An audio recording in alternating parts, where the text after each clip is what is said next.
ఇక్కడ చూస్తూ ఉంటే తెలంగాణ నీళ్ళ మీద, తెలంగాణ రాష్ట్రం మీద దాడి జరుగుతూ ఉంది. దయచేసి మీతో రిక్వెస్ట్ ఏంటంటే, మీతో విన్నపం ఏంటంటే, మా మాటలో లేకపోతే గంగుల కమలాకర్ గారు చెప్పిన మాటలో లేకపోతే ముఖ్యమంత్రి గారు చెప్పిన మాటలను కాకుండా మీతో హంబుల్ రిక్వెస్ట్ ఏంటంటే, వాళ్ళు ఇవాళ మీకు ఒకటో రెండో అఫీషియల్ డాక్యుమెంట్స్ చూపెడుతూ కూడా మాట్లాడారు. మీతో నా రిక్వెస్ట్ ఒకటే, దయచేసి అఫీషియల్ డాక్యుమెంట్స్ అన్నీ తీసుకొని ప్రెస్ మిత్రులు దాన్ని పబ్లిష్ చేయాల్సిందిగా మిమ్మల్ని రిక్వెస్ట్ చేస్తూ ఉన్నాను. ఎందుకు అంటే, ఒక రాష్ట్రానికి ముఖ్యమంత్రి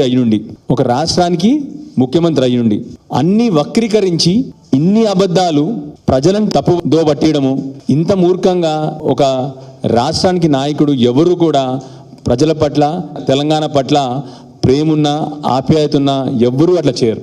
సో దయచేసి మేము చెప్పేది ఏంటంటే, మీతో రిక్వెస్ట్ ఏంటంటే, మేము మాట్లాడతాము ఎక్కడో చిన్నగా పక్కన కాలంలో పోతుంది, నాకు తెలుసు అది.